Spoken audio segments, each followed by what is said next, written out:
বন্ধুরা, আজকের ভিডিওটা অনেক অনেক ইম্পর্টেন্ট, অনেক অনেক গুরুত্বপূর্ণ ভিডিও। আমরা যতই ভালোবাসা দিয়ে থাকি ততই আমরা অবহেলার শিকার হই। হ্যাঁ বন্ধুরা, কথাটা আসলেই কষ্টদায়ক। ভালোবাসা জোর করে আদায় করে নেওয়া যায় না। তো যাই হোক, কিছু কিছু পয়েন্ট মেনটেন করলে তোমার প্রিয় মানুষটা তোমাকে ছাড়া আর কাউকেই চিনবে না, তোমাকে ভালোবাসতে বাধ্য। তোমাদের সাথে আমি প্রিয় মকিবুল অবশ্যই থাকবো। তো চিন্তার কোনো কারণ নাই, আজকে আমি তোমাদেরকে জানিয়ে দেব কিভাবে তোমার প্রেমিকাকে ইমপ্রেস করে ধরে রাখবে। তো চলো বেশি কথা না বলে ভিডিওটা শুরু করে ফেলি। তো নাম্বার 1, খুব প্রয়োজন ছাড়া কল বা মেসেজ না দেওয়া। তুমি দেখো, তুমি কোনো প্রয়োজন ছাড়া তাকে কল বা মেসেজ করবে না। হ্যাঁ, এটাই আসল কথা। এটা শুধু প্রিয় মানুষ না, সবার ক্ষেত্রে সেম।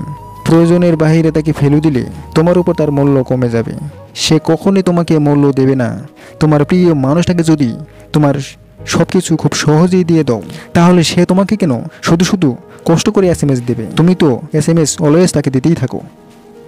আর এটা সত্য যে কারণে অকারণে কল SMS দিলে সে এমনিতেই বিরক্তি বোধ করবে। হ্যাঁ বন্ধুরা, ভালোবাসার জন্য হয়তো বলতে পারবে না, কিন্তু ঠিকই বিরক্তি ফিল করবে। তোমার মূল্য, তোমার গুরুত্ব ধরে রাখা দায়িত্ব হলো তোমার। আর আমরা সবাই চাই একজনকে জড়িয়ে রাখতে, যে আমাদের পিছে যত বেশি ঘুরে তাকে আমরা ওইভাবে জাজ করি। মনে করি ও তো আছেই, সে তো আমার পিছে পিছে সারাক্ষণ পড়েই থাকে, এটা ভাবে। তো শেষ পর্যন্ত একটা কথাই বলবো, নিজের মূল্য নষ্ট করে কখনোই ভালোবাসা আদায় করা সম্ভব না। আর সবচেয়ে গুরুত্বপূর্ণ পয়েন্ট এটাই, যা বলার মতো না, কখনো প্রয়োজন ছাড়া তাকে কল বা SMS করবে না। এমন করলে সে তোমার ওপর আস্তে আস্তে ধীরে ধীরে সে পাগল হবে, গ্যারান্টি। আর তোমার প্রতি আলাদা রেসপেক্ট করবে। নাম্বার 2, বেশি ভদ্রতা না দেখানো। হ্যাঁ, বেশি ভদ্রতা দেখানো কোনো প্রয়োজন নাই। নিজের লাইফটা নর্মাল রাখো, বাট এমন এমন পরিস্থিতি আসে সেখানে ভদ্রতা দেখালে তোমাকে কষ্ট পেতে হবে। ভদ্রতার জায়গায় ভদ্রতা, তবে আবার কিছু করা ঠিক না। তুমি সব কিছু তাকে খুলে বলো, নিজেকে তার কাছে তুলে ধরো।